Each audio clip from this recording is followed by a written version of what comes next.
హరి ఓం. శ్రీ గురుభ్యో నమ. శ్రీ రమణ సద్గురుదేవాయ నమ. మనం నేనుపై ధ్యాస అనే గ్రంథం చెప్పుకుంటున్నాము. దానిలో ఆత్మ విచారణ అన్న అంశాన్ని గురించి ఈ భాగంలో మనం ముఖ్యాంశాల గురించి అనువాదం చెప్పుకున్నాం. ఇప్పటి వరకు ఆత్మ విచారణ అన్న అంశం గురించి వివరించబడి ఉన్నటువంటి ఈ భాగంలో ముఖ్య అంశాలు మనం చెప్పుకున్నాం ఇప్పటి వరకు.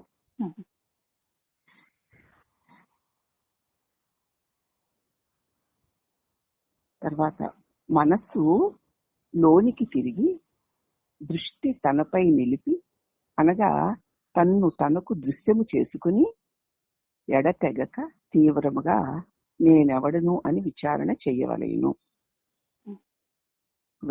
ఇవన్నీ కూడా వివరాలు చెప్తున్నారు, ప్రశ్నలు జవాబులుగా కాకుండా. అంతవరకు మనస్సు లోనికి తిరిగి దృష్టిని తనపైన నిలిపి, అనగా తన్ను తనకి దృశ్యాన్ని చేసుకోవాలి. నేనుకి దృశ్యం అవ్వాలన్నమాట. చేసుకుని ఎడతెగక తీవ్రముగా నేనెవడను అని విచారణ చెయ్యవలేను. అది 384దట.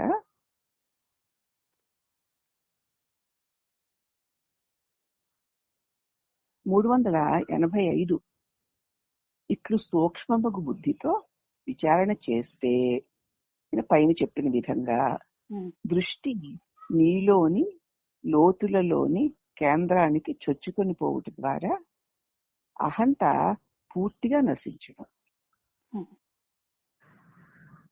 అప్పుడు బ్రహ్మము నేను నేను అనుచూ తోచి భాషించి ఆకాశమునందరి నీలిరంగు వలె కల్పితమైన భేదములన్నింటినీ అంతము చేయును. ఇలాగా మనసుని లోపలికి తిరిగి తన మీద తాను దృష్టి పెట్టుకుని ఎడతెగకుండా తీవ్రంగా నేనెవడను అన్నటువంటి విచారణ చేయడం అంటే అలా చూస్తూ ఉండడం అనమాట.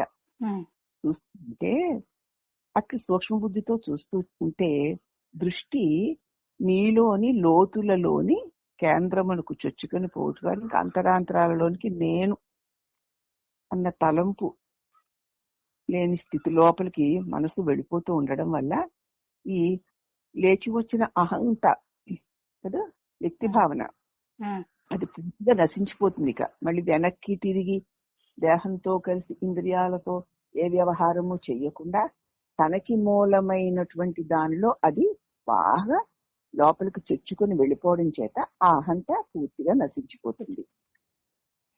అక్కడ బ్రహ్మము నేను నోనను తోసి, అప్పుడు నేను అన్న ఒక భావన ఏమీ లేకుండానే ఒక స్ఫురణ తోస్తూ ఉంటుంది. అది ఎలాంటిదంటే ఆకాశమందు నీలి రంగు వలె కల్పితమైన భేదములన్నిటినీ అంతమొందిస్తుంది. ఆకాశం నీలం రంగు ఉన్నట్లు కనపడుతూ ఉంటుంది కదా, లేకపోతే ఒక్కొక్క సమయంలో ఎర్ర రంగు ఉన్నట్లు కనపడుతుంది, ఒకసారి నల్ల రంగు ఉన్నట్లు కనపడుతుంది కదా. అలాగా ఆకాశానికి ఏ రంగు లేని ఆకాశానికి ఏవో ఏవో రంగులు ఉన్నట్లు కనిపిస్తున్నట్లు అసలు ఏకైకమైన తన స్వరస్వరూపమునందు ఇదిగో ఈ అనేక అనేక నామరూపాలు ఉన్నట్లు తోచుట అనుకంతా తొలగిపోయి తను తన నిజస్వరూపంలో ప్రకాశించును. ఎప్పుడైతే ఆకాశం ఎప్పుడూ నీలంగా లేదు, ఆకాశం స్వచ్ఛంగా ఉంటుంది, నీల రంగు తాత్కాలికంగా అలా కలిగినట్లు కనిపిస్తోంది అంతే అని మనం గ్రహిస్తాం. గాని ఆకాశంకి నీల రంగు సహజమని అనుకోం కదా. అలాగే నీ నిజస్వరూపమునందు అనేక అనేక నామరూపములు ఉన్నట్లుగా తోచినను అవి ఆకాశానికి నీల రంగు ఎంత సత్యమో నీ యందు తోచే ఈ దృశ్యమంతా అంత సత్యంగా నీకు ఆ భేదాలన్నీ తొలగిపోతాయి. ఇక తర్వాత 386 ప్రశ్నించడి తానెవడు అనేది ప్రశ్న ద్వారా నేనెవరిని అని ప్రశ్నిస్తున్నాను కదా. ఆ నేనెవరు అనేది ప్రశ్న ద్వారా నువ్వు అడుగుతున్న ప్రశ్నలన్నీ వాని మూలంలోనే నశించిపోతాయి. ప్రశ్నించేవాడెవడు అన్న ప్రశ్న అమోఘమైన బ్రహ్మాస్త్రమయ్యి తనకు అన్యముగా తోచని తనంతటినీ రూపుమాపుతుంది. ప్రశ్నించేవాడు ముందు నేనెవరిని తను తాను ప్రశ్నించుకుంటాడు. ప్రశ్నించుకుని ఈ ప్రశ్నించే నేనెవరు అని మళ్ళీ ప్రశ్నిస్తాడు. అప్పుడు ఈ అడుగుతున్న ఈ ప్రశ్నలన్నీ వాని మూలంలోనే నశించిపోతాయి. ప్రశ్నించేవాడు ఎవడు అన్న ప్రశ్న అమోఘమైన బ్రహ్మాస్త్రమయ్యి తనకి అన్యంగా తోచే దాన్ని అంతటినీ రూపుమారుతుంది. కంటే దానిలో నేను తన మీద తాను ధ్యాస పెట్టి తన అంతరాంతరాల వైపుకే తన ధ్యాసను మళ్లించితే తప్ప ఈ చెప్పిన మాటలకు అర్థం తెలియదు. మనం ఏదో ఊహించుకుంటాం అంతే. అది చెయ్యాలి ఎవరి మటుకు వాడు. తమలో తాము ఇంకా వెలుపలికి రాకుండా దాని మీదే ధ్యాసని గాఢంగా పెట్టి ఉన్నప్పుడు ఇదిగో తనకంటే అన్యముగా తోచేవన్నీ రూపు మార్చిపోతాయి. 389 మనస్సు యొక్క బహిర్ముఖ వృత్తిని వెనుకకు మరలించి దానిని నీకు మూలమైన హృదయంలో అంటే ఆత్మలో స్థిరముగా నిలపవలయును. మనసుకి ఎంత కూడా ఇంద్రియాల ద్వారా బహిర్ముఖ వృత్తే అలవాటు. దాని నెమ్మదిగా ఇంద్రియాలని మరలించి తనకి మూలమైన హృదయంలో ఈ మనసు ఎక్కడి నుంచి వచ్చిందో ఆ మూలంలో నిలిపి స్థిరంగా ఉండాలి. ఈ వినాశకరమకు నేను తలంపు తిరిగి తల ఎత్తకుండా మళ్ళీ నేను అని లేచి ఇగో ఇంత వినాశాన్ని ఇంత విభ్రాంతిని కలిగిస్తున్న నేను మళ్ళీ తిరిగి రాకుండా ఉండేలాగున మనస్సు అందే శాశ్వతంగా నెలకొని ఉండేలాగున చేయవాలి. తలంపు రూపమే నేనన్న తలంపు రూపంలో ఉన్న మనస్సు మళ్ళీ వినాశకరమైన ఈ నేను తిరిగి రాకుండా ఉండేలాగున మనస్సు అందే శాశ్వతంగా నెలకొని ఉండునట్లు చేయవాలి. ఆత్మవిచారణ పద్ధతి అంటే ఇదే. ఏం చెయ్యక్కర్లా, నేనుని ఎవరని ప్రశ్నించి అంతే. ఇంకా దృష్టి ఎటూ వెళ్ళనివ్వకుండా దాని అందే నిలిపి ఉంచాలి. అంటే చెప్పారు, వేరు తలంపు తోచినను మళ్ళీ దానిని పట్టించుకోకుండా మళ్ళీ నేను అన్న దాని మీద ఎవరికి అంటే నాకు అని మళ్ళీ ఆ నేనన్న దాని మీదే నిలబడాలి. ఇది ఆత్మవిచారణ పద్ధతి. 390లో స్థిమితంగా విమర్శనాపూర్వకంగా ఏకాంతమునందు చేయు అంతర్వీక్షణ ఇది. స్థిమితంగా ఏ హంగామాలు హడావులు పెద్ద పెద్ద పనులు బాధ్యతలు ఏమీ పెట్టుకోకుండా స్థిమితంగా విమర్శనాపూర్వకంగా ఏకాంతంగా తనతో తాను ఉంటూ తన నేను అన్న తలంపు మీద ధ్యాసను నిలిపి అంతర్వీక్షణ చెయ్యాలి. 397 ఆ తలుపుకి ఒక తలుపు కలిగింది మనకు అనుకుందాం. ఒక తలుపు పైకి లేచిన ప్రతిసారి కూడా ఆ తలుపు పూర్తిగా నెరవేరడానికి కొంచెం కూడా చోటు ఇవ్వకూడదు. ఆ తలుపు బయటికొచ్చి ఏవో చేసేయడానికి అవకాశం కూడా అక్కడికక్కడే ఈ తలంపు ఎవరికి కలిగింది అని తనను గురించి మొదట విచారణయే సరి అయిన పద్ధతి. భక్తి ఏ తలంపు కలిగినా సరే ఎవరికి అని ప్రశ్నించి నిలిపి చూడడమే. చూసేసరికి ఆ తలంపు తొలగిపోతుంది, చేస్తే తెలుస్తుంది. ఇది 401 నేనెవడను అను తలుపు ఇతరములైన తలుపులన్నిటినీ నశింపచేసి తాను కూడా చితిని కాల్చు కట్టెవలే కొదికి నశించిపోతుంది. ఈ ఒక్క తలంపునే పెట్టుకోవాలంటే అంతకు ఇక పూర్ణమైన మౌనమే మిగిలిపోతుంది. దానిలోంచి ఇక నేను అన్నది ఇక రాదు. ఇక ఉండగా ఉండేకి నేనన్నది ఇక రాదు. అహమినా సభ జహమహంతయ అన్నారు కదా. ఈ నేనున తల నశించిపోతే తానైన అఖండ పరిపూర్ణమైన ప్రకాశం నీకు నేనే స్వయంగా శాంతంగా మౌనంగా మిగిలిపోతుంది.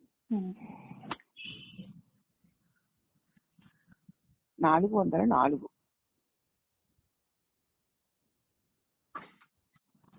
దుఃఖమును అనుభవించేది అజ్ఞాని అయిన నేను. మనకే కదా దుఃఖాలు. ఈ నేను ఎవరు? అబ్బాయి నాకు ఇంత దుఃఖం అంత దుఃఖం అందుకొచ్చింది ఎందుకు వచ్చింది, ఈ రోగం ఆ రోగం అలా అలా అనుకోకుండా ఈ దుఃఖాన్ని అనుభవించే నేనెవరు అనేది విచారణ ద్వారా సిద్ధించడి లక్ష్యము అసందిగ్ధ బ్రహ్మజ్ఞానం. ఏ సంశయాలు లేని స్వరూప జ్ఞానమే మిగులుతుంది. దుఃఖం వచ్చినా సుఖం వచ్చినా కష్టం వచ్చినా ఏది వచ్చినా సరే దీన్ని అనుభవించే నేనెవరు అని ఆగి చూస్తూ ఉండాలంటే. చూస్తూ ఉంటే ఈ విచారణ ద్వారా ఏం సిద్ధిస్తుంది అంటే ఏ సందిగ్ధము లేని తన స్వరూపమైన బ్రహ్మమే లభిస్తుంది. మళ్ళీ 609లో నేను అన్న తలంపు ఉదయించు చోటు అయినటువంటి హృదయంలో, నేను అనే తలంపు ఉదయించు చోటు అయిన హృదయంలో శివపదమైన బ్రహ్మము స్వయంగా ప్రకాశిస్తోంది. ఇక్కడే ఆ తలంపు ఉదయించు చోటులో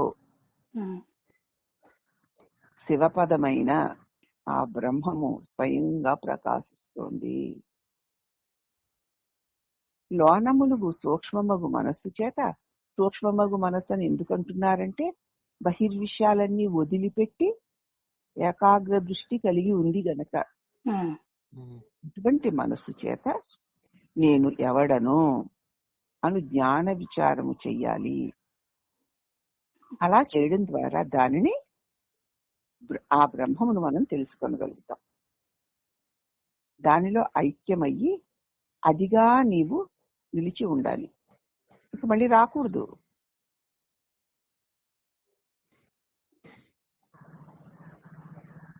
ఇదేంటంటే 9వ ప్రశ్న. ఉపదేశాలు, సద్దర్శనం, గురువాచ కోవై ఈ మూడింటిని రమణ ప్రస్థానం అని పిలుస్తారు కదా. గురువాచ కోవైలో ఈ విచారణ పద్ధతి రమణులు బోధించారు. దాన్ని వివరించమని అడిగినప్పుడు ఈ రమణ ప్రస్థానత్రయంలో గురువాచ కోవై రమణోపనిషత్తు గురించి చెప్తూ దానిలో 384 పద్యం నుంచి మనకి 609 మధ్య కొన్ని దానికి సంబంధించి చెప్పబడిన వాటిని మాత్రం ఎన్నుకుని వాటిని గురించి 404 వరకు మనకి వివరించి ఎలా ఉండాలి అన్నదాన్ని స్పష్టంగా చేసేటువంటిది అన్నమాట ఇవి. గురువాచ కోవైలో అంటే రమణోపనిషత్తు అన్నమాట. దానిలో ఈ ఆత్మ విచారణ అంశం చక్కగా వివరింపబడింది. దానిలో కొన్ని ముఖ్య అంశాల యొక్క అనువాదం చెప్తున్నారు మనకి. గురువాచ కోవైలో 384 పద్యం నుంచి 390 పద్యం వరకు చెప్పి తర్వాత 401 తర్వాత 404 అనేటువంటి పద్యాల వివరణ చెప్తూ ఇక్కడ 609వ పద్యంలో కూడా ఈ విచారణకు సంబంధించినటువంటి సమాచారం అంతా ఉంది గనక ఆ పద్యాలను మనకి విచారణ పద్ధతిని తెలియజేయడం కోసం తెలియచెప్పారు. 9వ ప్రశ్నకి సమాధానంగా ఇప్పుడు 10వ ప్రశ్న. ముఖ్యమైన గ్రంథాల్లో భగవాన్ ఏం చెప్పారో వివరించారు మీరు. రమణ బోధలు గల ఏ ఇతర గ్రంథాలలో ఈ ఆత్మ విచారణ గురించి విశదీకరింపబడి ఉందో చెప్పబోతున్నాను. ముఖ్యమైన గ్రంథాలలో భగవాన్ ఏం చెప్పారు దాన్నంతా చక్కగా వివరించారు స్వామి మీరు. అంటే ఈ రమణ బోధలు ఉన్న ఏ ఇతర పుస్తకాల్లోనైనా సరే ఈ ఆత్మ విచారణ గురించి ఏమి విశదీకరింపబడిందో అవి కూడా చెప్పండి అని కోరారు వాళ్ళు. ఆయన శ్రీ రమణ పరవిద్యోపనిషత్తు దానిలో శ్రీ కె లక్ష్మణ శర్మ ఈ విధానాన్ని చక్కగా వివరించారు.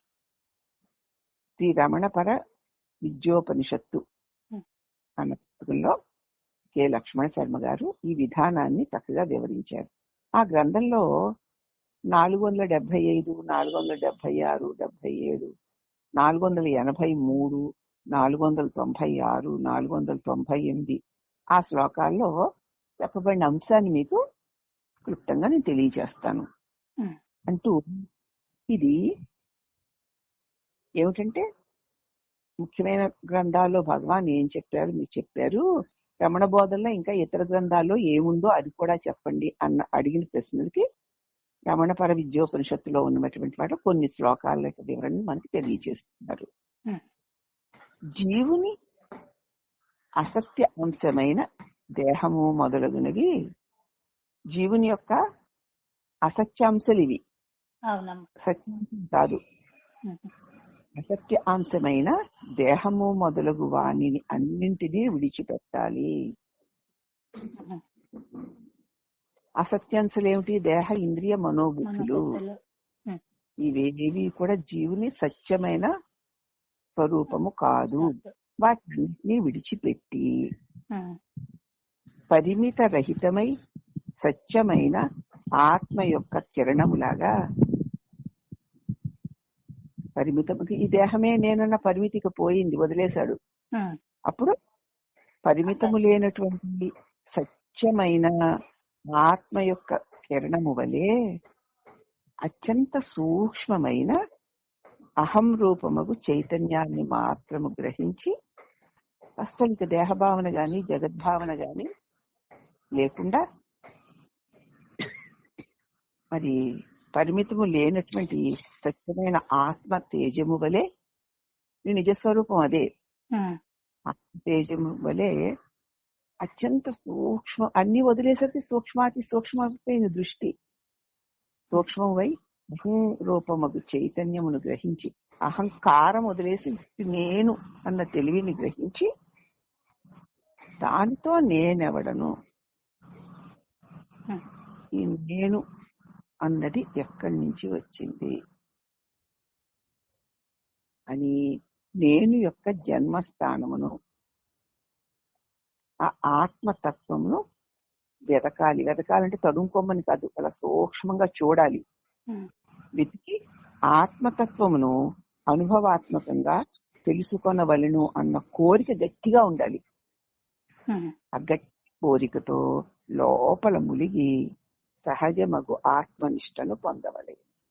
నిజంగా నీకు నీ నిజ స్వరూపాన్ని తెలుసుకోవాలనుకుంటే నీ నిజ స్వరూప స్థానము ఏది నువ్వు కాదో ఆ జడమైన దేశేంద్రియ మనోబుద్ధులలోనే నిక్షిప్తమై దాగి ఉందని, దాని నేనన్న తలంపు పుట్టు చోటే దానికి మూలమని, ఆ మూలంలో ఇవన్నిటినీ వదిలేసి ఆ తలంపు పుట్టు చోటులో సూక్ష్మాతి సూక్ష్మమైన జ్ఞాన అంశ అయిన నీ నిజమైన జ్ఞానమును మాత్రమే తీసుకుని సూక్ష్మంగా ఆత్మతత్వాన్ని అనుభవాత్మకంగా తెలుసుకోవాలి. తెలుసుకోవాలంటే అనుభవాత్మకంగా తెలుసుకొని తీరాలి అనేటువంటి దృఢమైన కోరికతో నీ లోపలికి నువ్వు ములిగి, అంటే దాని అందే నిష్ట కలిగి సహజం ఆత్మనిష్ట, దాన్ని నిష్ట పెట్టేసరికి నీకు ఆత్మనిష్ట సహజమే కాబట్టి దాన్ని పొందగలుగుతావు. ఇది కుక్క తన యజమానిని వాసన సహాయంతో వెతికి ఆయన్ని చేరుకున్నట్లుగా ఉంటుంది. నేను అన్న ఈ తెలివి కిరణం నేనుతో చేరుకుని ఈ జడమైనటువంటి దేహేంద్రియాలతో జడమైనటువంటి జగత్తులో తన ప్రకాశం వల్లనే ఇదంతా ఉండగలిగి చైతన్యవంతంగా ఉన్నట్లు కనపడుతుంటే అవే సత్యాలనుకుని తన నిజస్వరూపము చైతన్యం అని మరిచిపోయి ఉన్న కారణంగా ఇన్నాళ్ళు ఈ దుఃఖాలు జన్మ పరంపరలు కలిగాయి. ఇప్పుడు గురుబోధతో నేనెవరిని అని పరిశీలించి చూసి ఈ జడమైన వాట్ల యందు వీటన్నిటినీ తెలుసుకునే నేను అనే తన తెలివి స్వరూపాన్ని అవలంబించి తన మూలంలో తాను స్థిరంగా నిలిచి ఉండగా తన స్వరూపము ఏ అఖండ తేజోమయము నుంచి ఉత్పన్నమైన ఈ తెలివి కిరణము నిజమైన నేనుగా ఉందో ఇది తన అనంతమైన ప్రకాశంలో ఐక్యమైపోతుంది. ఇది ఎలాగంటే కుక్క తన యజమాని వాసన బట్టి లోపలికి వెళ్ళినట్లు ఈ నేనని తెలివి కదా, నేను నాతో ఇవన్నీ జడమైనవన్నీ తెలియబడుతుంటే ఇవి నేను అనుకుంటున్నాను, కానీ తెలివైన నేను లేకపోతే తెలియబడేవి లేవు కదా. మరి ఈ తెలివైన నేనెవరు అంటే అన్నిటినీ తెలుసుకొనే నేనెవరు అని తన చేత తెలియబడే వాటిలన్నిటినీ వదిలేసి తెలివి స్వరూప ఆత్మతేజో కిరణమైన నీ దృష్టి నేనెవరు అన్న దాని మీద నీగిచ్చి ఉంచాలి. అప్పుడు ఏమైంది, కుక్క తన యజమానిని వాసన పట్టి తెలుసుకున్నట్లు తన నిజస్వరూపము తెలివని తెలుసుకుని ఈ తెలివైన నేనెవరా అని తన నిజస్వరూపమును చేరినట్లుగా, లేకపోతే ఒక వ్యక్తి నీటిలో ములిగి లోపల ఉన్న వస్తువును పొందినట్లుగా తన్ను పొందాలి. నేనెవడు అని సాధకుని ప్రశ్నకు ఎల్లప్పుడూ నేనెవడును అనే ప్రశ్న సాధకునికి ఈ ప్రశ్న ఎల్లప్పుడూ తన అంతటా ద్వారాలు అవకాశాలు ఉన్నాయి. ఈ సాధకుడు నేనెవరు అని ప్రశ్నించడానికి అన్ని విషయాలను ద్వారం ఉంది. ఏది కలిగినా ఎవరికి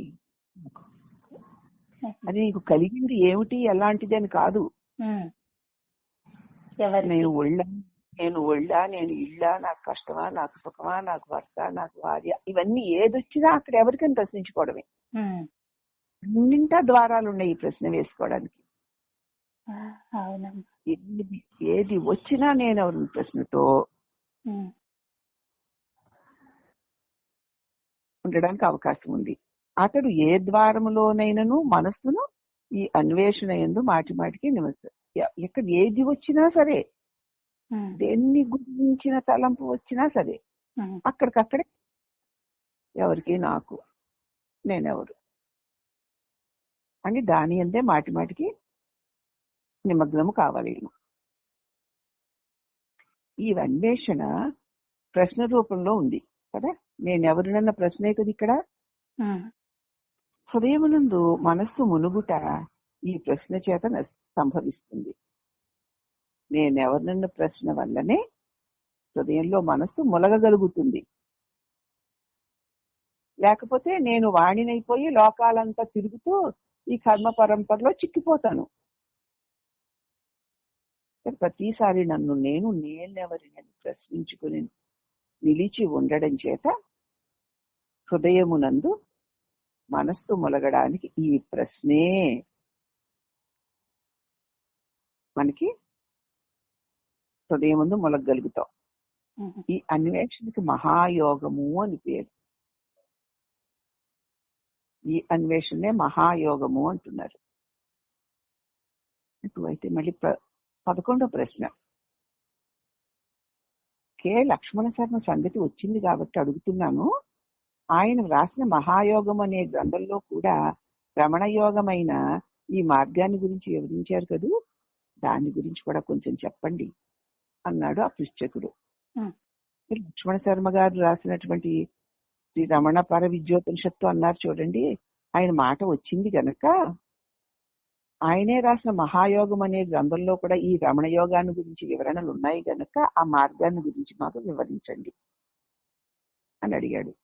అప్పుడు జవాబు, అవును, మహాయోగంలో శ్రీ కె లక్ష్మణ శర్మ చాలా వివరంగా వ్రాశారు ఈ ఆత్మవిచార మార్గాన్ని గురించి. అదంతా అన్వేషణ అనే 9వ అధ్యాయంలో చక్కగా విశదీకరింపబడింది. అందులోని వివరాలన్నీ అధ్యయనం చేయవలసినట్టువే. కాబట్టి మహాయోగం అనేటువంటి కె లక్ష్మణ శర్మ గారు రాసినటువంటి గ్రంథంలో ఆత్మవిచారణ గురించి అన్వేషణ అనే 9వ అధ్యాయంలో చాలా స్పష్టంగా తెలియచేశారు. అందులోని వివరాలన్నీ మనం చక్కగా రోజు అధ్యయనం చేసుకోవలసిందే. అయినా ముఖ్యమైన కొన్ని అంశాలని ఇందులో మీకు తెలియచేస్తాను. మహాయోగము 2010లో ప్రచురణలో నుండి ఈ విషయాన్ని గ్రహించి చెప్తున్నాను మీకు. మహాయోగం అనే గ్రంథంలో 2010లో ప్రచురించినటువంటి ఆ పుస్తకంలో నుంచి మీకు ఈ విషయాలు చెప్తున్నాను. దానిలో నేనున్నాను అను దాని మూలమును అన్వేషించుచు హృదయము లోపల ప్రవేశించుటయే సత్యాత్మను పొందుటకు సూటి అయిన విధానము. ముందు నేనున్నాను అన్నది అందరికీ తెలుసు కదూ. ఆ నేనున్నాను అన్న దానికి మూలమేమిటి? నేనున్నానని నాకు దేని వల్ల తెలుస్తోంది అని అన్వేషిస్తూ హృదయము లోపలికి ప్రవేశించుటయే సత్యాత్మను పొందడానికి సూటి అయిన విధానము. మనం ఇంతకాలం చెప్పుకోవడం నేనున్నానని నాకు తెలుస్తోంది, నేను ఉండడం సత్యం అన్నంత వరకు వచ్చి అక్కడ దాన్ని పట్టుకునే తిరుగుతున్నాం. అవునమ్మా. కానీ నేనున్నాను అని నాకు తెలియడానికి ఆధారమైనదేది అంటున్నారు. అప్పుడు దాని మూలాన్ని అన్వేషిస్తూ హృదయం లోపలికి ప్రవేశించుట ఏ సత్యాత్మను పొందడానికి సూటి అయిన విధానం. నేనున్నానని నాకెలా తెలుస్తోంది అని అహంత ఎక్కడ పుడుతోందో తెలుసుకోవాలి అని నిశ్చయించుకోవాలి. ముందు ఈ నేనన్న తలంపు ఎక్కడ పుడుతోందో దాన్ని తెలుసుకోవాలని నువ్వు గట్టిగా ముందు నిశ్చయించుకుని వాక్కుని ప్రాణాన్ని విరోధించుకుని హృదయం లోపలికి మొలగాలి. అప్పుడు మనస్సు శుద్ధ చైతన్య స్థితికి కుదింపబడినదై లోక విషయాల్లో విస్తరించిపోయింది కదా. అప్పుడు అన్నిటినీ వదిలేసి నేను అన్న తలంపు పుట్టు చోటులో అది నిలబడి ఉండేసరికి అప్పుడు ఏమవుతుంది? మనసు అన్నిటినీ వదిలేసి శుద్ధ చైతన్య స్థితికి కుదింపబడిందై నిరంకారమైన నేనుగా స్వచ్ఛంగా స్థిరంగా ప్రకాశిస్తుంది. అయితే అన్వేషణ మీద మనస్సుని ఏకాగ్రము చేసి అహంత ఉదయించు మూలమును అన్వేషించాలి. ఈ అన్వేషణ మీదే మనసు పెట్టాలి. పెట్టి నేను ఉదయించు మూలమును చూస్తూ ఉండాలి.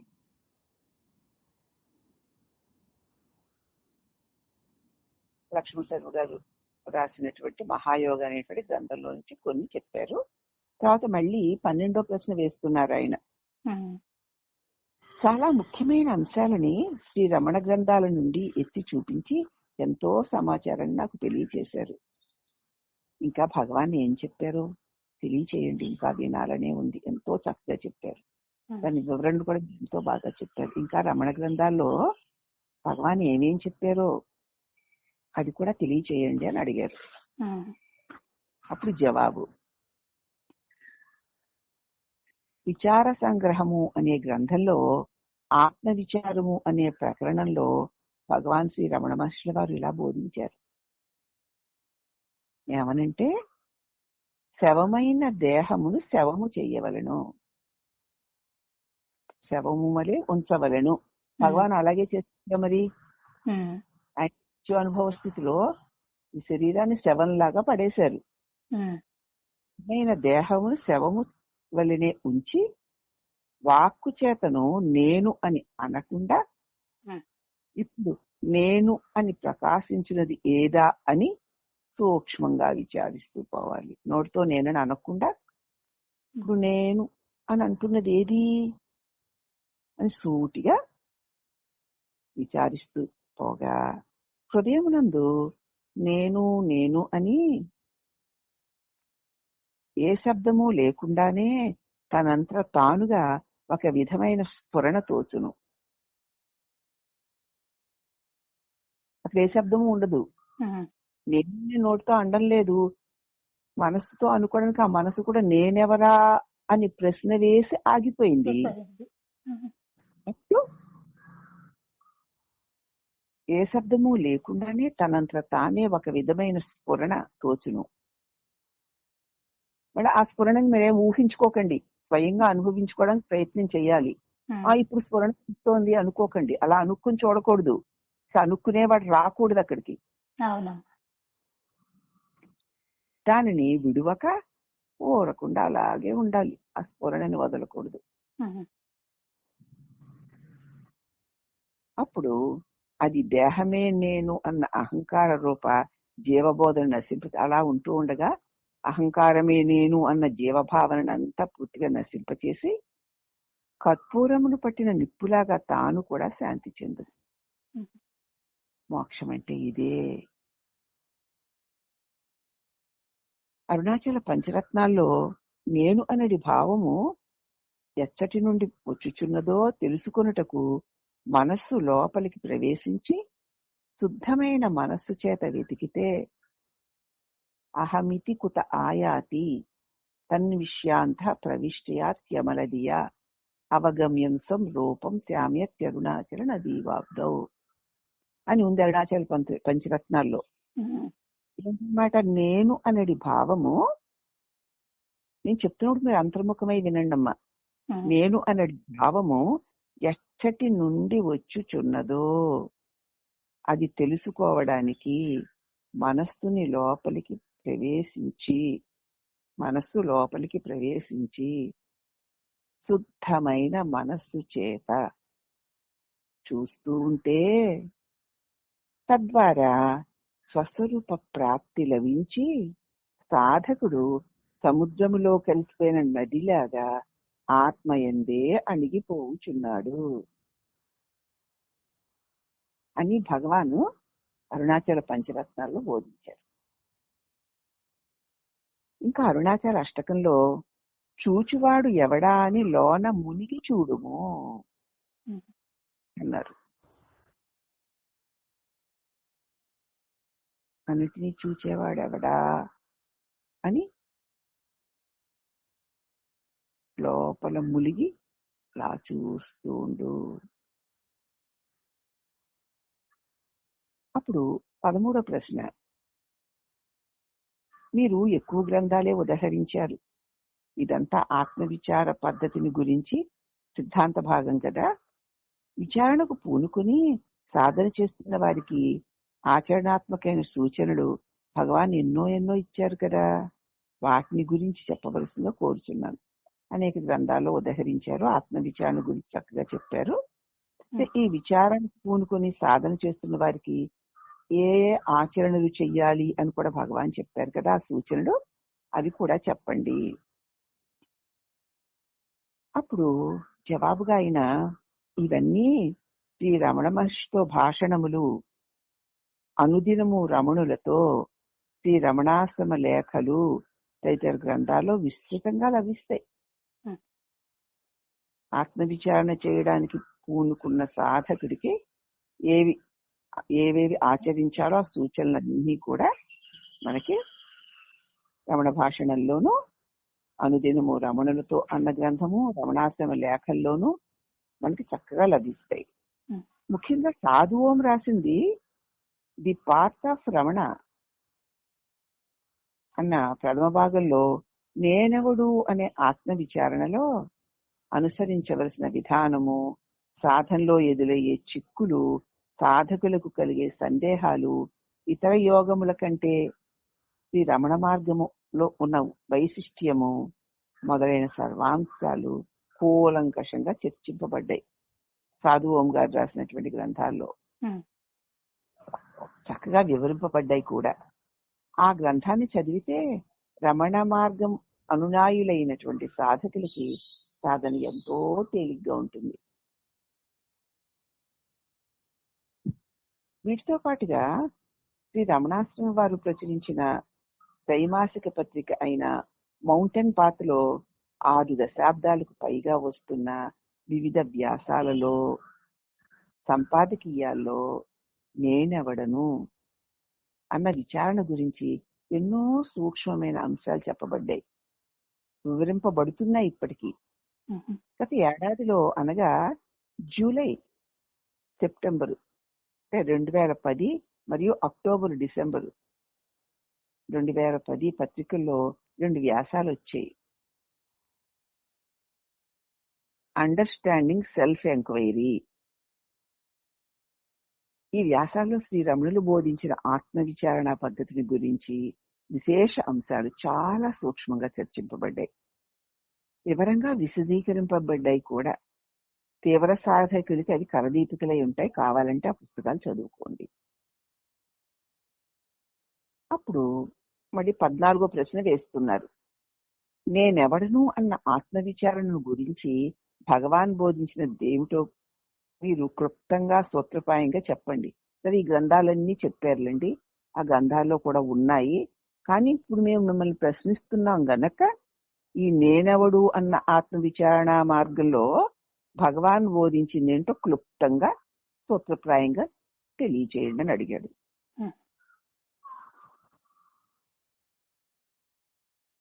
నేనెవడను అన్న ఆత్మవిచారణ పద్ధతిని గురించి నిజంగా సూత్రప్రాయంగా ఇలా చెప్పొచ్చు.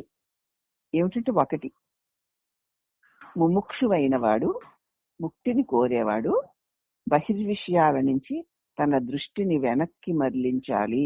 నిజంగా నీకు ముక్తి కావాలంటే బహిర్విషయాల నుంచి తన మనసుని తన మూలంలోకి మళ్లించుకోవాలి. అది 1. రెండోది, అందుకు అతని మనస్సు అంతర్ముఖం అవ్వాలి. వదిలించుకోవడానికి వెళ్ళాలిగా, అంటే బయట ఉన్న వాటిని వదిలించుకోవాలిగా. అందుకు అతని మనస్సు అంతర్ముఖం కావాలి, అహంముఖం కావాలి, నేను వైపుకి తిరగాలి. నేను వైపుకి తిరిగితే లోకంలో పడిపోతావు. మనసు నేను వైపుకే తిరగాలి. అంటే మనస్సు తనకు తన్నే దృశ్యం చేసుకోవాలి, తన్ను తానే చూసుకోవాలి. నిన్ను వదిలిపెట్టకుండా ఉండు అంటారు. నేనెవడిననే ప్రశ్న ఇందుకు సాధనంగా ఉంటుంది. ముందు నిన్ను నువ్వు చూసుకో, తర్వాత అన్ని చూడొచ్చులే అంటారు. అదే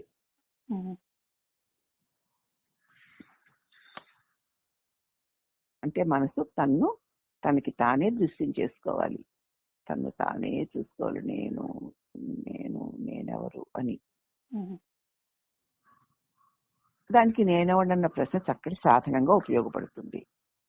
అయితే మూడోది ఏమిటంటే, మొదటి చెప్పారు, ముక్తిని కోరేవాడికి తప్పకుండా బహిర్విషయాల నుంచి దృష్టిని వెనక్కి మళ్లించుకొని తీరాలి. అలా మనసును అంతర్ముఖం చేసుకోవాలి. అలా అంతర్ముఖం చేసుకుంటూ మనసు తన్ను తానే చూసుకోవాలి. మనసు అంటే నేను తన్ను తానే చూసుకోవాలి. మూడోది, మనస్సు అంటే నేనన్న తలంపే. ఇది తలంపులన్నిటిలో మొదటి తలంపు. ఈ తలపే నేను తలుపుకి దృశ్యమైనప్పుడు మొదటి తలుపు కదా ఇది. తలంపు అంటే మనస్సు అంటే తలపే. ఈ నేను అన్న తలపే మనసు. ఈ తలపు మిగతా తలంపులన్నింటిలోనూ మొట్టమొదటిది అనమాట. నేనున్న తలంపు కలిగిన తర్వాతనే అనేక తలంపులు కలుగుతాయి. కాబట్టి ఈ నేను అన్నది తలంపే. ఈ నేనన్న తలపే నేను అన్న తలంపుకి దృశ్యం అవ్వాలి. తనకి తానే నేను అని అనకుండా అనుకోకుండా ఉండడమే తను తాను చూసుకోవడం. మనం నేను అని అనుకునేది నేను కాదు కదా. కాదమ్మా. కాబట్టి అనకుండా అనుకోకుండా ఉంటూ ఉండడమే తను తాను చూసుకోవడం. ఈ తలపే దృశ్యం అయినప్పుడు మనసు తనలో తాను మునిగిపోతుంది. ఇక రాదుగా రాసు. ఇక నాలుగోది, లోన మునుగు మనస్సుతో నేనెవడను అన్న విచారణ కొనసాగిస్తూ నిరంతరం ఈ విచారణే చేస్తూ నేను అనే భావన ఎక్కడ పుడుతోందో పరిశీలిస్తూ చూస్తూ ఉంటే మనస్సు తన మూలంలో చేరి దానిలోనే లీనమైపోతుంది. ఇంక మళ్ళీ లేచి రాదు. ఇక ఐదోది ఏమిటంటే ఈ ప్రక్రియ తీవ్రంగా దృఢంగా కొనసాగాలి. ఏదో కాసేపు పుట్టినంతసేపు, ఏదో మనసులో కాస్త సత్వగుణం ఉన్నంతసేపు కాదు. తీవ్రంగా నిరంతరంగా దృఢంగా కొనసాగితే హృదయాన్ని చేరి మనస్సు మనసుగా లేకుండా పోతుంది. ఇక్కడ చేరిన తర్వాత మనసు మనసుగా ఉండదు. సముద్రాన్ని చేరిన తర్వాత నది నదిగా ఉండనట్లు ఇలాగ పైన చెప్పిన పద్ధతిలో తీవ్రంగా దృఢంగా ఈ ప్రక్రియ కనుక కొనసాగిస్తే హృదయముని చేరినటువంటి మనస్సు ఇక మనస్సుగా ఉండదు. మనస్సు అనేదే అసలు ఒక మిథ్యారూపం కాబట్టి, ఒక తలంపే కాబట్టి లేని మనస్సు లేనట్లుంటుంది, ఉండదు అక్కడ. లోగడ మనస్సుగా ఉన్నది ఇప్పుడు ఆత్మగా మిగులుతుంది. అంటే అదే ఆత్మనిష్ట అప్పుడే ఏర్పడుతుంది. ఊరికే నేను నేనంటూ లేచి వచ్చేసి నేనని పట్టుకుని లోకంలో తిరిగేటువంటి ఈ ఏ విధమైన విచ్చలవిడితనంతో కూడిన చాంచల్యాలు ఇవి అక్కడ ఉండవు. అలా చంచలముగా ఉన్నటువంటి మనసు కేవలం తలంపే. దాని స్వరూపం అయినటువంటి ఈ తలంపుకి మూలం తన నిజస్వరూపమైన తెలివే గనక తెలివే తానని తెలుసుకున్న తర్వాత తలంపు రాలిపోతుంది.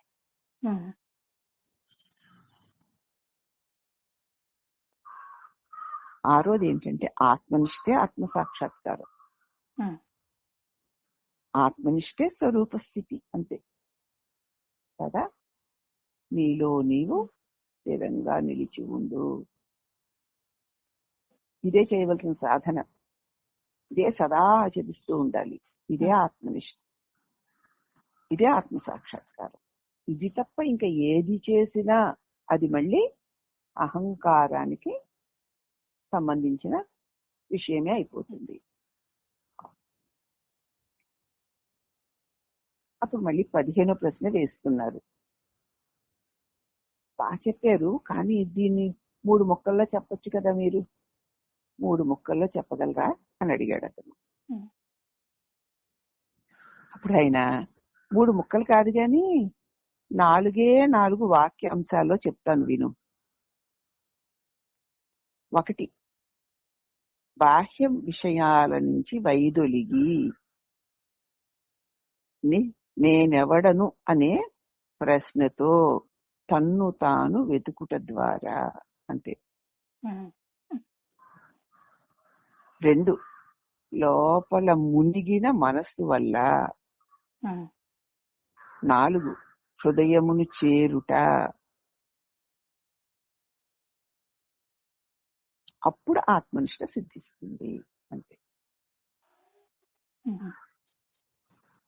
బాహ్య విషయాల నుంచి దృష్టిని నేనెవడని ప్రశ్న మీదకి పెట్టడం వల్ల, లోపల ములిగి ఉండేటువంటి మనసు వల్ల హృదయమును చేరి అందే నిలిచి ఉండుట. ఇదయ్యే 3 ముక్కలు కాదు గాని 4 వాక్యాల ద్వారా చెప్తున్నాను అన్నారు ఆయన. అంతే. మొత్తం రమణ బోధ యొక్క సారాంశమంతా సాధకుడు చేయవలసింది ఇంతే. అప్పుడు 16వ ప్రశ్న, ఆత్మవిచారణ గురించి ఇంకా కొంచెం వివరించి చెప్పండి అని అడిగాడు. అప్పుడు జవాబు చెప్తున్నారు. బుద్ధిపరంగా అవగాహన చాలదు. మనందరికీ బుద్ధిపరంగా చక్కటి అవగాహన కలిగింది, కానీ అది చాలదు. విషయం అనుభవంలోకి రావాలి. అవునమ్మా. బుద్ధిపరంగా అందరూ తెలిసేసుకోగలుగుతారు. ఉమ్. శ్రీ భగవాన్ రమణ మహర్షి బోధించిన ఆత్మ విద్య అనుభవపూర్వకంగా తెలుసుకోవలసింది, ఊరికే బుద్ధిపరంగా తెలుసుకోవాల్సింది కాదు. ఉమ్. అంతులేని బౌద్ధికమైన వ్యాయామాల ద్వారా అనవసర సందేహాలు లేవనెత్తి నివృత్తి చేసుకోవడం ద్వారా రమణ తత్వ సాధన ముందుకి సాగదు. చక్కగా. ఉమ్.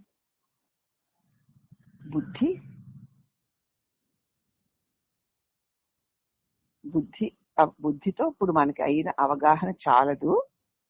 ఉమ్. ఏదైతే నీకు అవగాహన అయిందో అది అనుభవంలోకి రావాలి.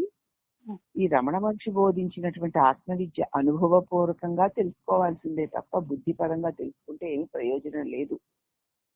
అంతులేని బౌద్ధిక వ్యాయామాల ద్వారా అనేక విషయాలు తెలుసుకోవడం ద్వారా అనవసరమైన సందేహాలన్నీ లేవనెత్తుకుని నివృత్తి చేసుకోవడం ద్వారా రమణ తత్వ సాధన ముందుకి సాగదు.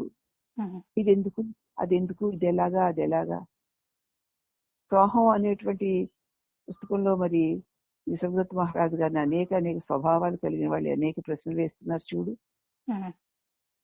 ఇంకా అలాగా సాధన ముందుకి సందేహాలు లేవనెత్తబడుతూ ఉంటాయి.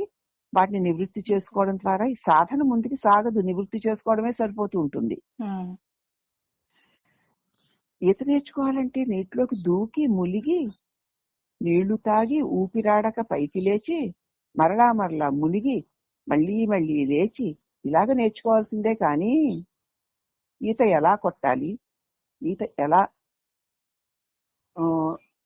ఎలా కొట్టే పద్ధతి ఏమిటి అనే అంశాల మీద ఒడ్డును కూర్చొని ఎన్ని పుస్తకాలు చదివితే మాత్రం, ఎన్ని చర్చలు చేస్తే మాత్రం, ఎన్ని ఉపన్యాసాలు వింటే మాత్రం ఈత నేర్చుకోవడంలో ఒక అడుగు కూడా ముందుకు వెళ్ళలేవు కదా. ఇలా కొట్టాలి, అలా కొట్టాలి, ఇలా నీళ్ళలో ముందు దూకాలి, ఆ దూకిన తర్వాత ముక్కు మూసుకోవాలి, ఆ తర్వాత మళ్ళీ ఊపిరి కోసం పైకి తేలాలి, కాళ్ళు కొట్టాలి, ముందు కాళ్ళు కొట్టాలి, ఇలా ఎన్ని ఉంటాయి దానిలో. అవన్నీ ఈత ఎలా కొట్టాలో నాకు తెలిసిపోయింది అంటే మరి తెలిసిపోయినట్టేనా? ఇంకో మనకి ఇప్పుడు బౌద్ధికంగా తెలిసిపోయినట్టేనా?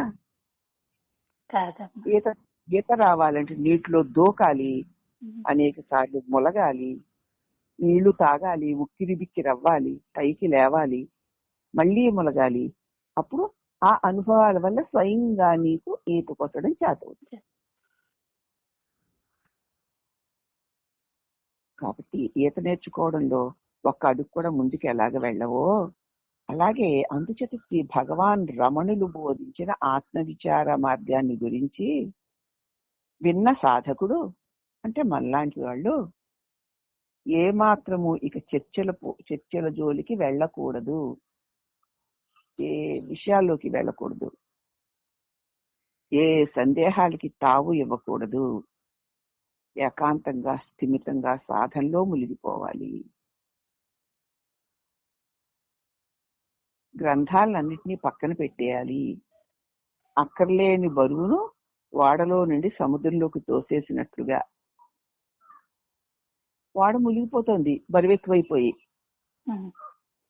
ఆ బరువును వదులుకోలేక ఆ వస్తువులతో పాటు తాను మునిగి చేస్తాడా వివేకవంతుడు? అక్కర్లేని బరువుల్ని తీసి అవతల పడేసి వాడని తేలిక చేసుకుంటాడు. ఇప్పటికే మనం అనేక విని విని విని విని మన బుద్ధిలో బౌద్ధికమైన సమాచారం బోల్డ్ అంత చేరిపోయింది. దాంతో ఇది కదా ఇది కదా అని చెప్పుకోవడమే సరిపోతుంది తప్ప అనుభవంలో మొలగడం అన్నది తగ్గిపోతుంది. అంచేత అవంతా వదిలేయి. ఈ రోజు రమణతత్వ సాధనలో సాధకుడు ముఖ్యంగా అవలంబించవలసిన లక్షణాలు విన్నాం కదా. ఇక అంతే, అన్నిటినీ వదిలేసి నువ్వు స్థిమితంగా నేను మీద ధ్యాస పెట్టుకుంటూ ఈ సాధనలో మునిగిపోవాలి.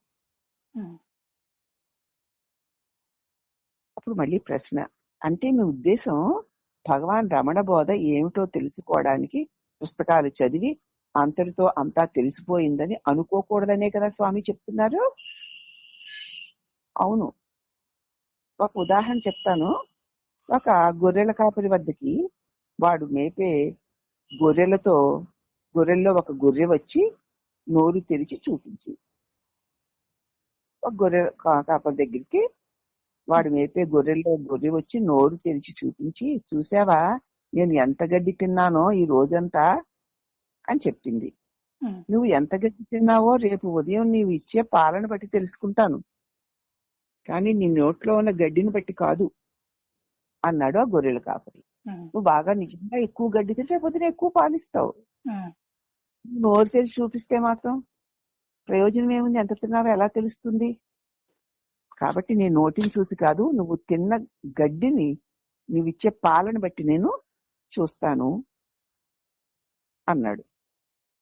కానీ నీ నోట్లో ఉన్న గడ్డిని బట్టి కాదు అని ఆ గొర్రెల కాపరి చెప్పాడు.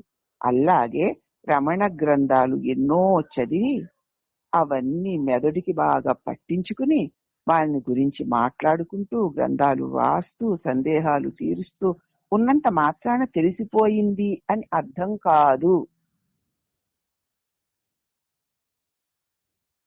తాను తెలుసుకున్నది అది ఎలా తెలిసిందో అలాగే పోతుంది. ఒక 4 రోజులు 10 రోజులు సత్సంగం వినకుండా, బోధలేది వినకుండా ఉంటే పోతుందంతే. అది నిలిచి ఉండదు. అయితే చదివిన దాన్ని అనుభవంలోకి తెచ్చుకున్నప్పుడు ఆ అనుభవం ఉన్నవాడెవడో వాడే తెలిసినవాడు. అనుభవం ఉన్నదా లేదా అనేది ఆ వ్యక్తి చూపులలో, మాటల్లో, చేతల్లో స్పష్టంగా కొట్ట వచ్చినట్లు కనపడుతుంది. అవతల వ్యక్తికి అనుభవం ఉందా లేదా అన్నది ఎలా తెలుస్తుంది అంటే ఆ వ్యక్తి యొక్క చూపుల్లోనూ, మాటల్లోనూ, చేష్టల్లోనూ స్పష్టంగా కొట్ట వచ్చినట్లు. ఇది వరకు అట్లాగా ఊరికే కలవడిపోవడం, నోటికి వచ్చినట్టు పాత అలవాట్లను పట్టుకుని వేళ్లాడుతూ ఉండడం, అవే సత్యాలు అనుకోవడం, ఇలా ఆ మాటల్లో ఆ తీరుడు, ఆ ప్రవర్తనను బట్టే తెలిసిపోతుంది. అతడు ఒక్క మాట అయినా మాట్లాడకపోయినా తెలిసిపోతుంది అతడు ఏమిటో. ఈ సాన్నిధ్యం మాత్రం చేతనే ఎదుటివాడికి అర్థమైపోతుంది అతడు తెలిసిన వాడో కాదో. భగవాన్ శ్రీ రమణ మహర్షి దృష్టాంతరమే మనకి మన ఎదుటుంది. భగవాన్ చూస్తే చాలా అతడు ఏమిటో తెలిసిపోతుంది. కాబట్టి రమణతత్వ సాధన బౌద్ధికంగా కాకుండా అనుభవంలోకి తెచ్చుకున్నప్పుడు నిజంగా అనుభవించిన వాడెవడో అతడి చేతల్లో, అతడి మాటల్లో స్పష్టంగా కొట్ట వచ్చినట్లు అనిపిస్తుంది. దానికి మనకు రామునుడే దృష్టాంతరం అని చెప్పారు. ఆ తర్వాత 18వ ప్రశ్న. సంశయాలు హృదయశల్యాలై చీకాకు పెడుతూ ఉంటే సాధన ముందుకు ఏం సాగుతుంది? అనేక సంశయాలు లోపల చిరాకు పెడుతుంటే సాధన ఏం సాగుతుంది? నాకు వచ్చే సంశయాలను నివారించడం, ముందు వీటిని నివారించుకోవాలి, నేను నివారించండి అని అడిగాడు. అప్పుడు జవాబు ఏమిటంటే భగవాన్ చెప్పారు కదా, సందేహించేవాడెవడో వాడిని సందేహించు. ఈ సందేహం ఎవరికి అని ప్రశ్నించి నాకు అంటే నేనెవరా అని చూడు అని భగవాను చెప్పారు కదా. కనుక ముందు ఆ సందేహాలు ఎవరికో ఆ సందేహించేవాడిని గురించి విచారణ చెయ్యి.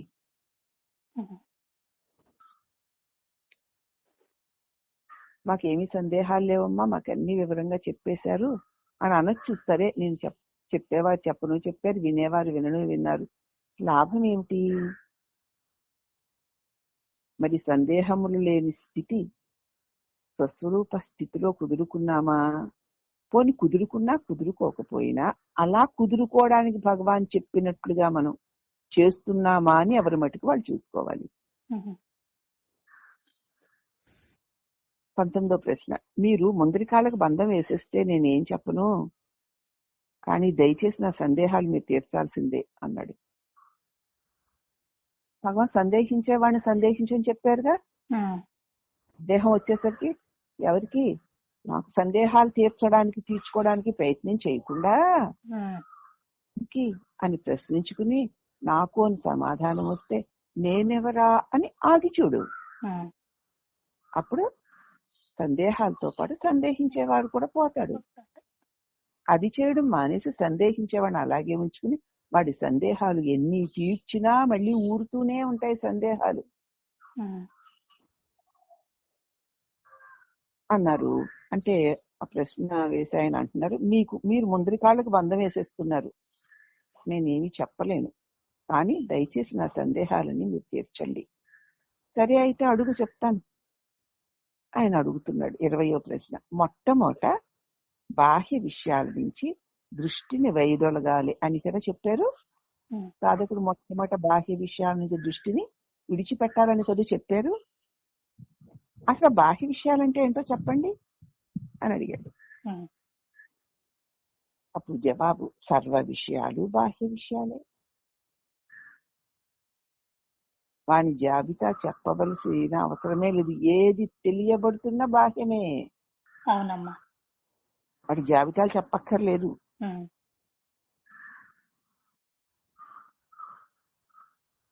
అనుభూతి విషయాలు, అనుభూతి పొందని విషయాలు కూడా, అనగా గతంలో జరిగినవి, భవిష్యత్తులో జరగబోతున్నవి, వర్తమానంలో జరుగుతున్నవి కూడా సమస్త విషయాలు బాహ్య విషయాలే. అంతే, అన్నీ నీకంటే బాహ్యంగా ఉన్నవే.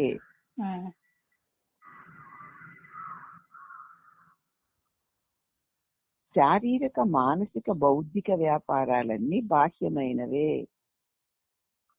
బుద్ధి దగ్గర నుంచి, బుద్ధి, మనస్సు, ఇంద్రియాలు, శరీరంతో చేయబడిన ప్రతి వ్యవహారము బాహ్యమే.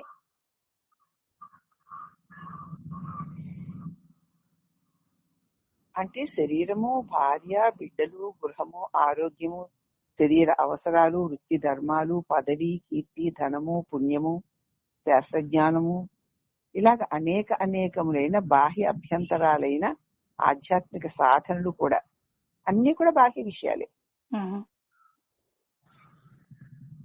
ఒక పెద్ద తొట్టలాగా బయటికి తోసేస్తున్నాడు ఆయన.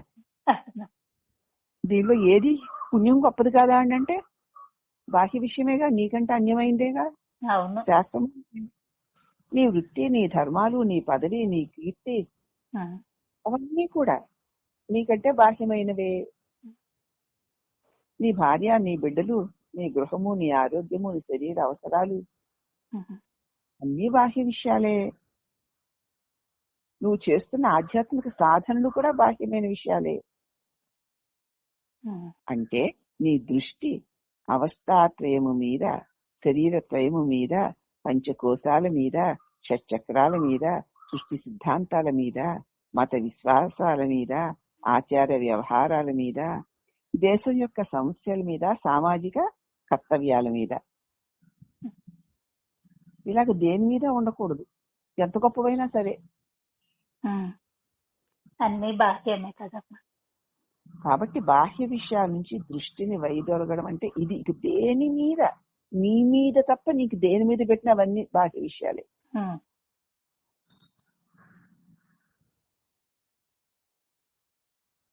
అంటే 21వ ప్రశ్న.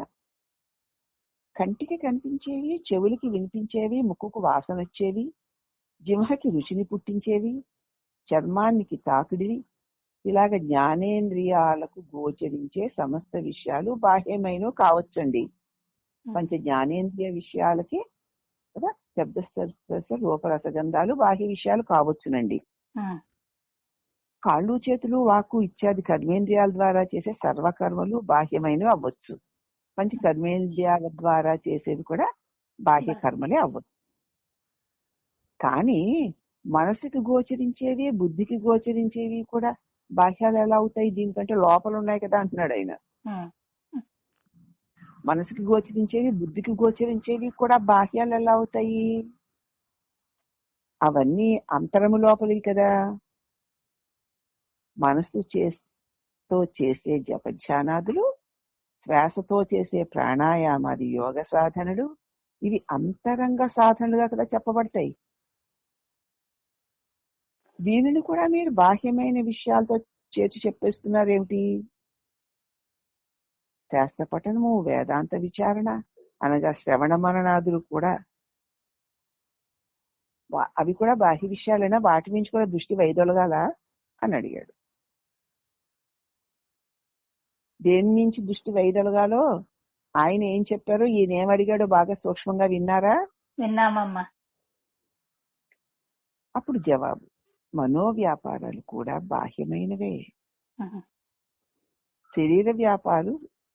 శరీర వ్యాపారాలు స్థూల బాహ్యాలు, మనోవ్యాపారాలు సూక్ష్మ బాహ్యాలు. అప్పుడు సూక్ష్మంగా ఉంటాయి, బయట స్థూలంగా ఉంటాయి అంతే. 22వ ప్రశ్న, దీని గురించి మరి కొంచెం వివరించి చెప్పండి. జవాబు, నీకు ఏదైతే దృశ్యంగా ఉందో అది నీకు బాహ్యమే. ఏది నీ చేత తెలియబడుతోందో అదంతా బాహ్యమే. చూచేవాడు ద్రష్టాను, చూడబడేది దృశ్యమోను. తలపులైనా మనసులోనే కదా గోచరించేది. తలంపులు మనసులో కలిగి మళ్ళీ మనసులోనే గోచరిస్తాయి. అవునా? అవునమ్మా. అంటే మనసే ద్రష్ట, తలపులు దృశ్యాలు. మనసు తెలియబడతాయి. మనసే ద్రష్ట, తలంపులు దృశ్యాలు. అవి బాహ్యములే, మానసికమైనవి కాబట్టి వారిని సూక్ష్మ బాహ్యాలు అని వర్గీకరించి చెప్పబడింది అంతే. మనసులో కలుగుతున్న ఆలోచనలు, బుద్ధిలో కలుగుతున్న నిశ్చయాలతో సహా అన్నీ నీ చేత తెలియబడేవే. అవి సూక్ష్మాంశాలు, ఇవి స్థూలాంశాలు అంతే.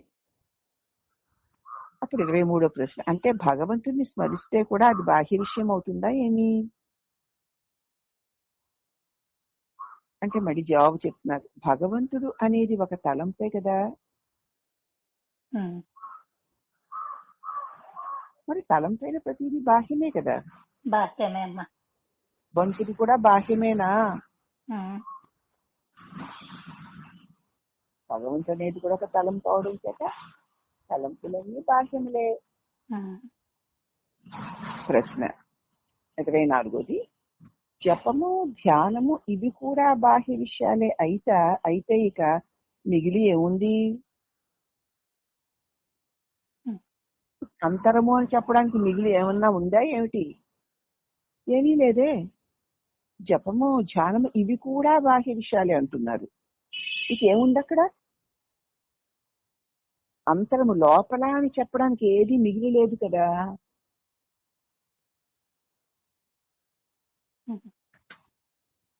జవాబు, నిజానికి బాహ్యము కానిదంటూ ఏదీ లేదు.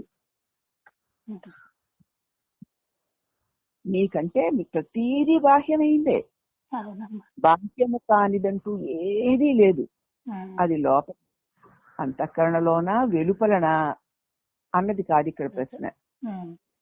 నీ చేత తెలియబడేది ఏదైనా బాహ్యమే. మనకు సమస్తానికి ద్రష్టగా ఉండే నేను అనే తత్వం నాకు బాహ్యమైంది కాదు. ఈ లోపల మనోబుద్ధులకు తెలియబడే సూక్ష్మాంశాలు, ఇంద్రియాలకు తెలియబడే స్థూలాంశాలు, అన్ని మనసుతో చేయబడే జపము, ధ్యానము, పూజనము, ఇవన్నీ కూడా బాహ్యాలే. అయితే సమస్తానికి ఈ జరిగే వాటిలన్నిటినీ తెలుసుకునే ద్రష్టగా ఉండే నేనన్నది చూడు, అది మాత్రం బాహ్యమైంది కాదు.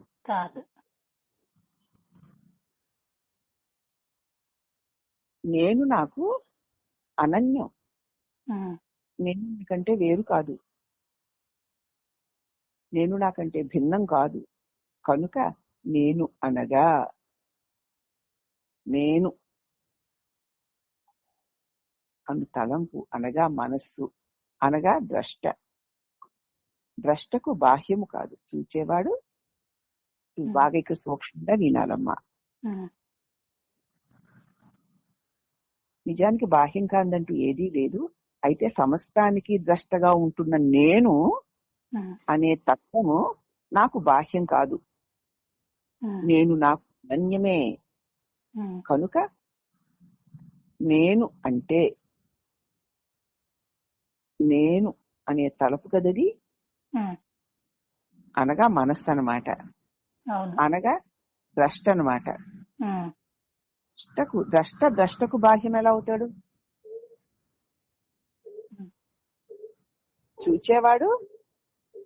చూచేవాడికి బాహ్యం కాదు కదా. కాదమ్మా. చూచేవాడిని చూడు అన్నారమ్మా. చూచేవాడు ద్రష్ట, మళ్ళీ ఎవరిని చూస్తాడు? తననే. ద్రష్టకు బాహ్యం కాదు కదా. కాదు. ఇది అంతరమైన విషయము కాదు. అంతరమైందని చెప్తే మళ్ళా అది అంతర్దృశ్యమో అయి కూర్చుంటుంది. లోపల ఉందని చెప్తే లోపలిది కూడా దృశ్యమే కదా అంటావు. అది బాహ్యము కాదు, అంతరము కాదు అన్నారు. అంటే 25వ ప్రశ్న, నేను నన్ను దృశ్యం చేసుకోవాలని చెప్పారు, అవునా? నాకు నన్ను నేనే చూసుకోవాలన్నమాట.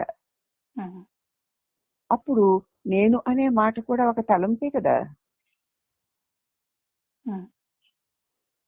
నేను తలపు మాత్రం దృశ్యం కాదా నాకు? మరి నేనంటే తలంపు అంటున్నారు, ఈ నేనన్న తలంపు తను తాను చూసుకోవాలంటున్నారు. మరి ఈ నేను తలంపే కదా, ఈ నేనన్న తలంపు మాత్రం దృశ్యం కాదు నాకు. అప్పుడు అవును, నిజం చెప్పాలంటే నేను అనేది కూడా ఒక తలంపే కనుక దృశ్యమే.